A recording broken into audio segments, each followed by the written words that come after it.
Assalamualaikum warahmatullahi wabarakatuh. Semangat pagi dan salam sehat selalu untuk kita semua. Halo Sobat Edukasi, kembali lagi bersama saya tentunya hanya di channel AA Edukasi. Nah Sobat, pada video kali ini kita tidak akan membahas materi pembelajaran, melainkan pada video kali ini kita akan coba membahas yaitu contoh soal PTS ataupun PAS Bahasa Indonesia kelas 7. Nah, di video ini kita akan coba yaitu cara menjawab soal beserta kunci jawaban dan juga penjelasan. Nah, soal-soal ini ada pada semester genap. Nah, soal-soal ini bisa kalian gunakan untuk belajar menjawab soal-soal PTS dan PAS yang sebentar lagi akan dilakukan untuk kenaikan kelas. Nah, sebelum lanjut, tentunya bagi kamu yang baru bergabung dengan AA Edukasi, mari bersama-sama kita bangun channel ini dengan mengklik like, share, subscribe, and comment bila ada yang ingin kalian tanyakan. Dan juga boleh request mengenai soal-soal yang akan kita buatkan untuk kalian. Nah, langsung saja kita ke soal yang pertama. Soal yang pertama, seperti biasa, bila ada pernyataan, marilah kita baca terlebih dahulu soalnya untuk mempersingkat cara kita menjawab pertanyaan.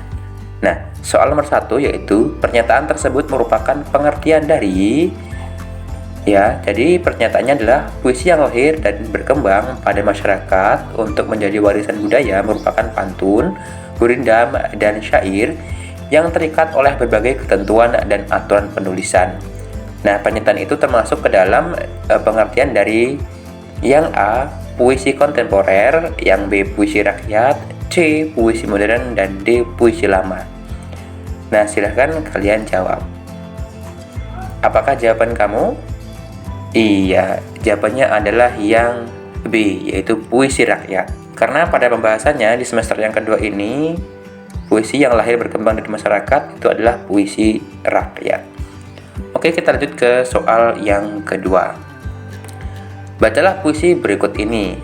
Nah, soalnya adalah puisi rakyat tersebut tergolong ke dalam jenis yang A, syair, B, pantun, C, gurindam, dan D, karmina.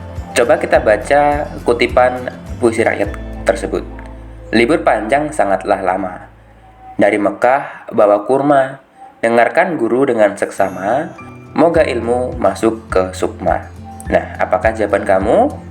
Apakah A, syair, B, pantun, C, gurindam, dan D, karmina? Silakan kalian jawab. Apakah jawaban kamu? Iya, jawabannya adalah yang A, syair. Baik, kita lanjut ke soal yang ketiga. Soal yang ketiga, berdasarkan data tersebut, ciri-ciri pantun ditunjukkan oleh nomor. Nah, di atas itu ada 5 macam jenis ataupun karakteristik pada puisi rakyat. Nah, manakah yang dimaksud dengan ciri-ciri di pantun? Ataukah A, 1, 2, dan 3, B, 2, 3, dan 4, C, 1, 2, dan 5, dan D, 2, 3, dan 5? Silahkan kalian jawab. Oke, apakah jawaban kalian? Iya, jawabannya adalah yang D, yaitu 2, 3, dan 5.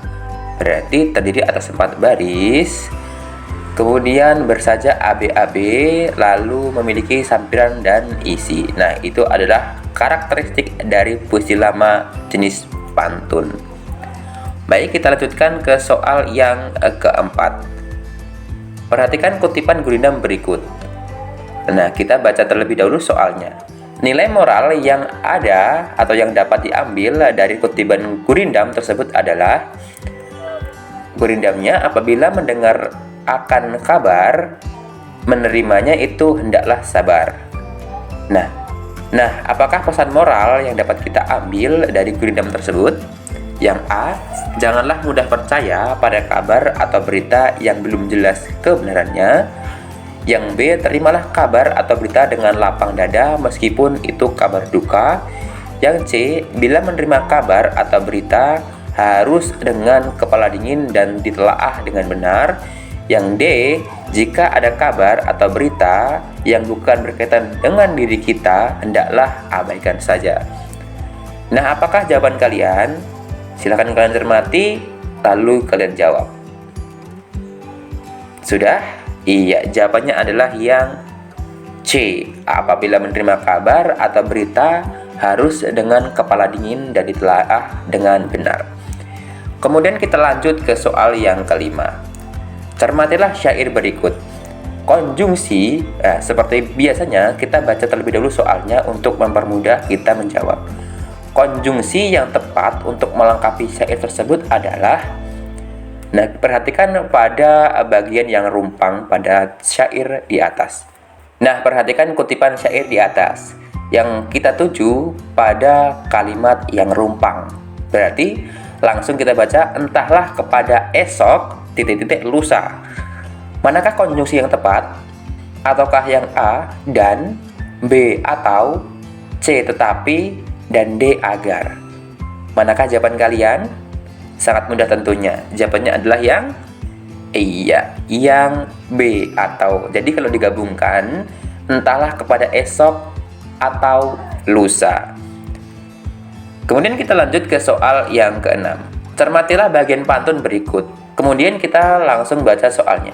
Larik yang tepat untuk melengkapi pantun tersebut adalah, berarti kalau pantun mempunyai 2 sampiran dan 2 isi, berarti itu sampiran yang kedua dan isi yang pertama belum ada. Nah, di isi atau di sampiran yang pertama itu memiliki saja A. Kemudian di isi yang terakhir atau yang keempat itu memiliki saja B, berarti sajanya AB-AB. Nah, kita cari yang saja AB-AB, kita cocokkan.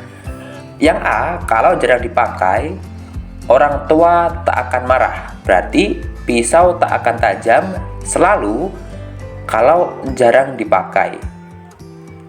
Orang tua tak akan marah di saat engkau kena masalah, berarti tidak cocok karena sampiran pertama itu huruf belakangnya U dan sampiran pertama di jawaban yang A ini adalah yang I. Oke, kita lanjutkan ke yang B.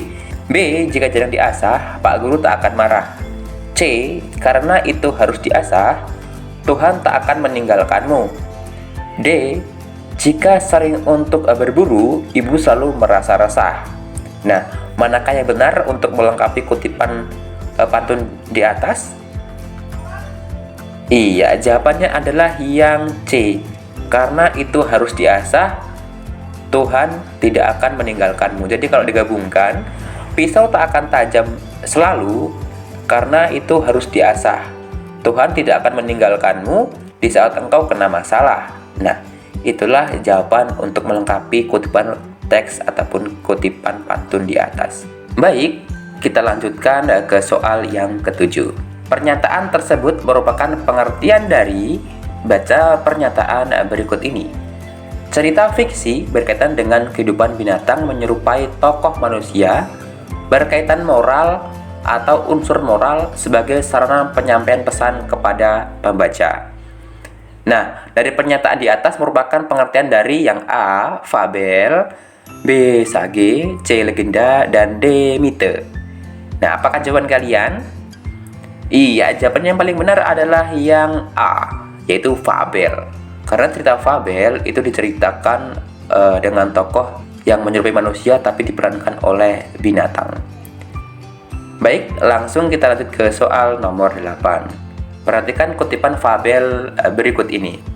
Langsung saja kita baca soalnya seperti biasa untuk mempersingkat dan mempermudah kita menemukan jawabannya pada nomor 8. Nomor 8, watak perempuan tua dalam kutipan fabel tersebut adalah, berarti yang ditanyakan adalah watak dari si tokoh perempuan tua. Baik, kita baca terlebih dahulu. Tapi sebelum jauh, perempuan itu berjalan. Ia sudah bertemu dengan si Raja Rimba yang kejam, yang mengeram. Hai perempuan tua, aku sudah kelaparan selama 20 hari. Maka itu kau akan jadi mangsaku, bersiap-siaplah untuk mati. Biarlah aku lewat, oh Raja segala hewan, kata perempuan tua. Kau boleh makan diriku kalau aku sudah kembali dari mengunjungi anak perempuanku sebulan sejak hari ini. Badanku tentu jadi gemuk dan lezat, tidak kurus seperti sekarang. Nah, dari teks itu, apakah watak dari perempuan tua tersebut? Ataukah A, pemberani, B, cerdik, C, penakut, dan D, cekatan? Silakan kalian tentukan jawaban kalian. Apakah jawaban kalian? Iya, jawaban yang paling benar adalah yang B, yaitu cerdik, karena perempuan tua tadi mengelabuhi si raja segala hewan. Oke, kita lanjutkan ke soal yang ke-9. Soal yang ke-9 masih dengan teks yang sama.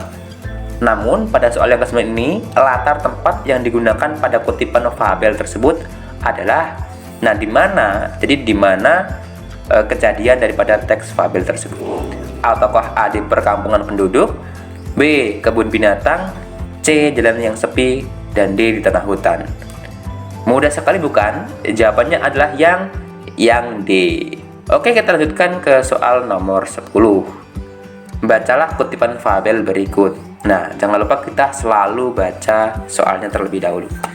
Sebab terjadinya konflik pada teks tersebut adalah, berarti yang ditanyakan adalah sebab terjadinya masalah pada kutipan fabel tersebut. Baik, kita coba baca.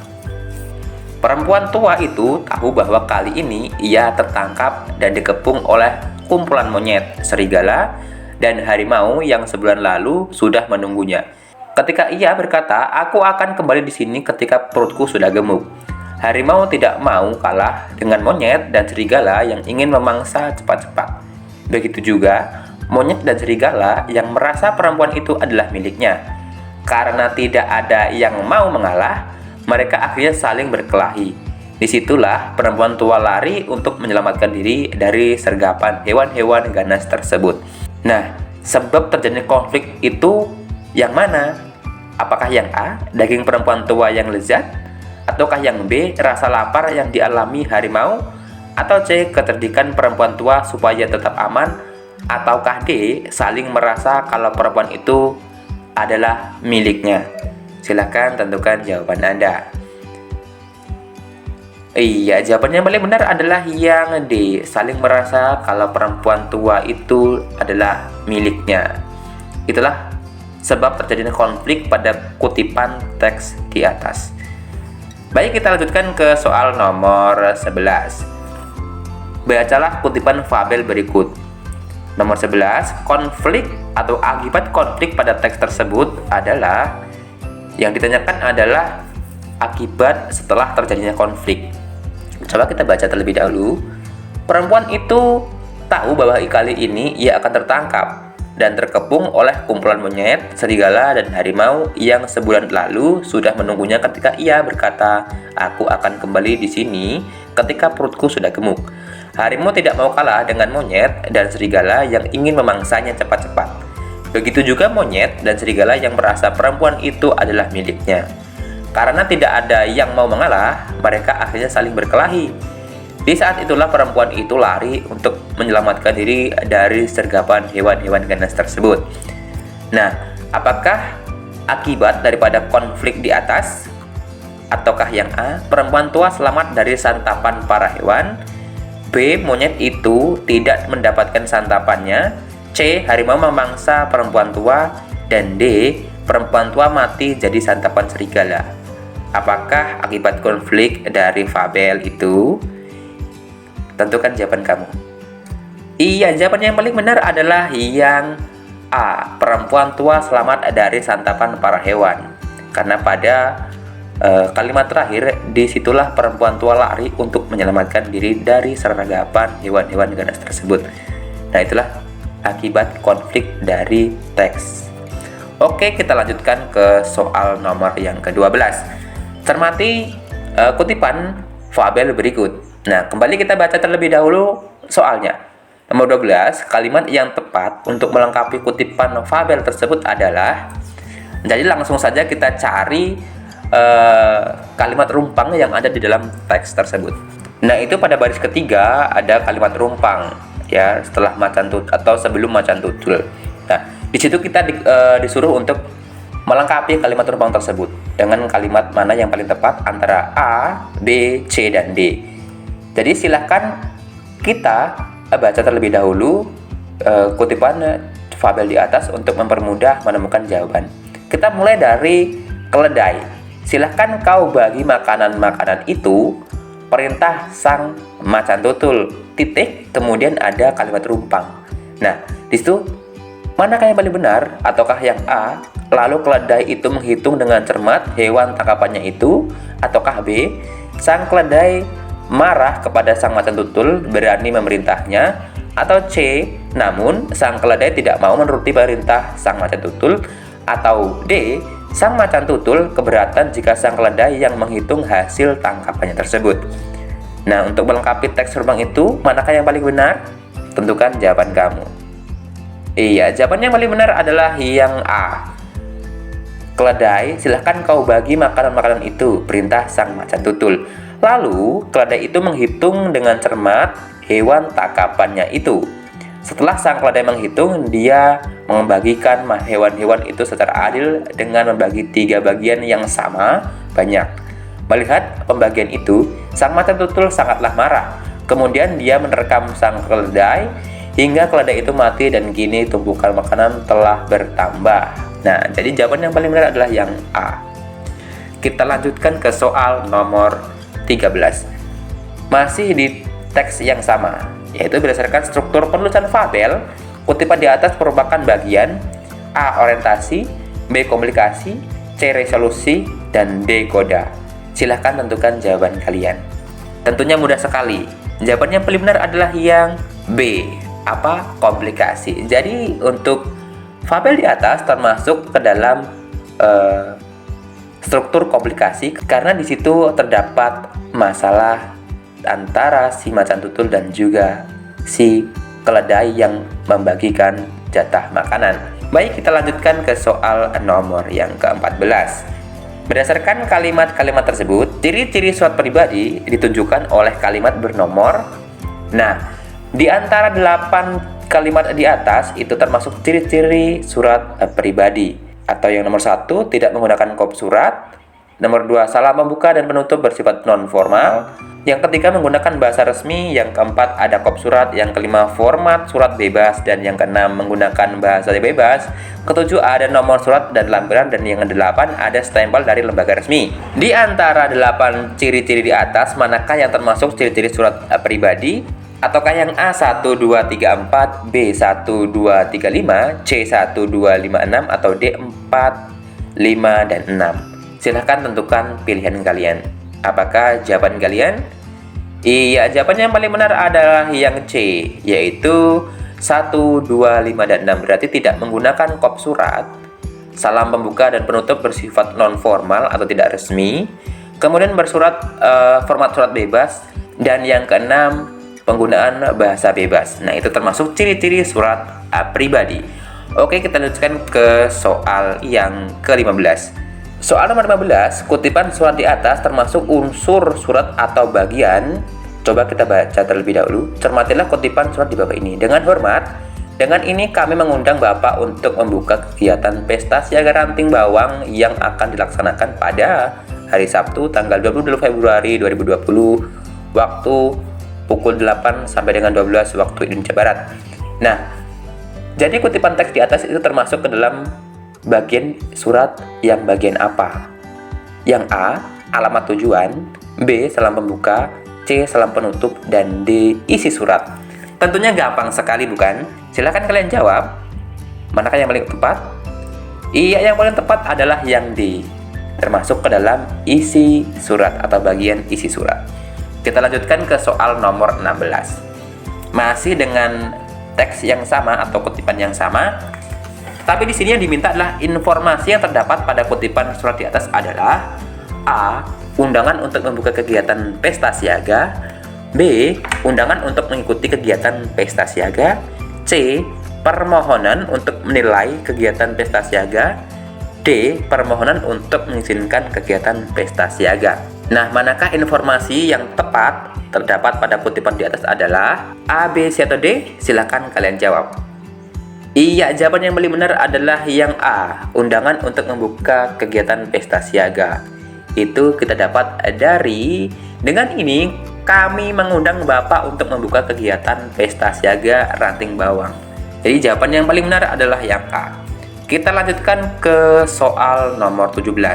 Isi surat pribadi yang sesuai dengan ilustrasi tersebut adalah, kita cermati terlebih dahulu isi surat pribadinya.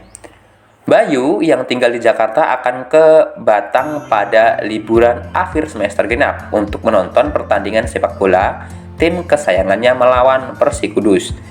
Ia menulis surat untuk Arif, sahabatnya yang tinggal di Batang. Ia meminta Arif untuk menemaninya selama berada di Batang. Nah, manakah ilustrasi surat yang akan diberikan kepada Arif? Ataukah yang A, Arif, liburan semester genap, aku akan ke Batang. Aku ingin berjalan-jalan ke pantai Sigadu. Kamu mau kan menemaniku? Ataukah yang B, tunggu aku di Batang ya Rif. Aku akan ke Batang liburan akhir semester genap ini. Aku akan menonton sepak bola. Kamu mau menemani aku? Atau C, Arif, liburan akhir semester genap ini aku akan ke Batang untuk menonton pertandingan sepak bola tim kesayanganku. Kamu temani aku ya selama aku di Batang. Atau yang D, jangan lupa jemput aku, Rif. Aku akan naik kereta dari Jakarta. Aku akan menonton sepak bola tim kesayanganku. Kamu menemaniku ya? Nah, di antara A, B, C, dan D, manakah isi surat yang sesuai dengan ilustrasi dari teks di atas? Silakan kalian jawab. Iya, jawaban yang paling benar adalah yang C.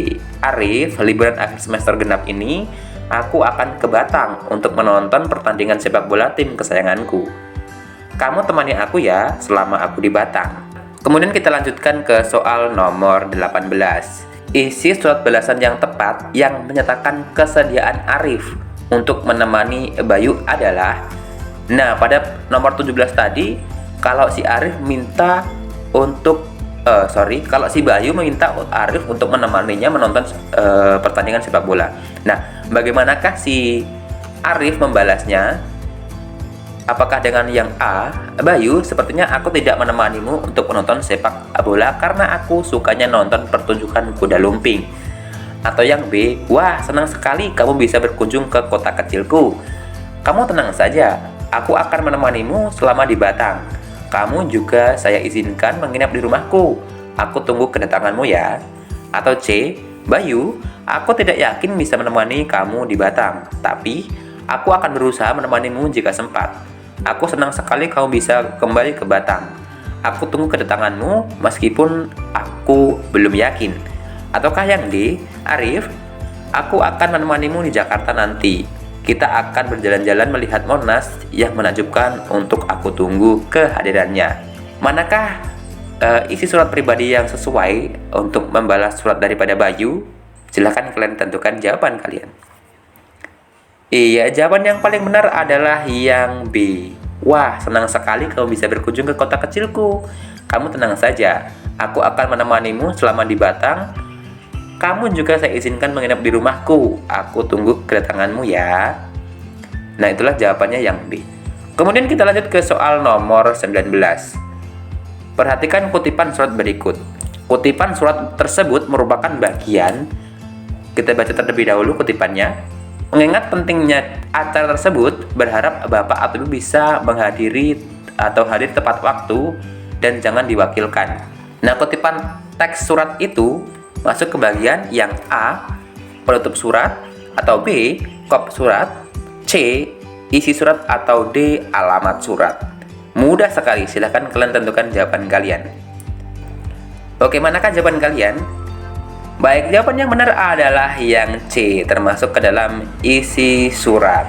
Mengapa masuk ke dalam isi surat, bukan penutup surat? Karena di bawah pernyataan itu nanti barulah ada penutup surat dengan bunyi dengan demikian. Nah, itu masuk ke dalam penutup surat. Tetapi teks kutipan surat berikut masih ke dalam isi surat. Kemudian kita lanjutkan ke soal yang ke-20. Perhatikan kutipan surat berikut. Soal ke-20, perbaikan bagian surat tersebut yang tepat adalah, kita baca terlebih dahulu kutipannya. Kepada YTH, Bapak Kepala MTS Negeri Batang di Batang. Nah, manakah perbaikan yang benar untuk memperbaiki kutipan di atas? Ataukah yang A, YTH, Kepala MTS Negeri Batang, B, YTH, Bapak Kepala MTS Negeri Batang, C, kepada YTH, Kepala MTS Negeri Batang di Batang, dan D, kepada Kepala MTS Negeri di Batang di Batang di Batang. Manakah yang paling tepat? Silahkan kalian tentukan jawaban kalian. Iya, jawaban yang paling tepat adalah yang A, YTH Kepala MTS Negeri Batang. Kemudian kita lanjutkan ke soal nomor 21. Bacalah kutipan surat berikut ini. Kalimat, jangan lupa selalu kita baca terlebih dahulu soalnya untuk mempersingkat kita menemukan jawaban.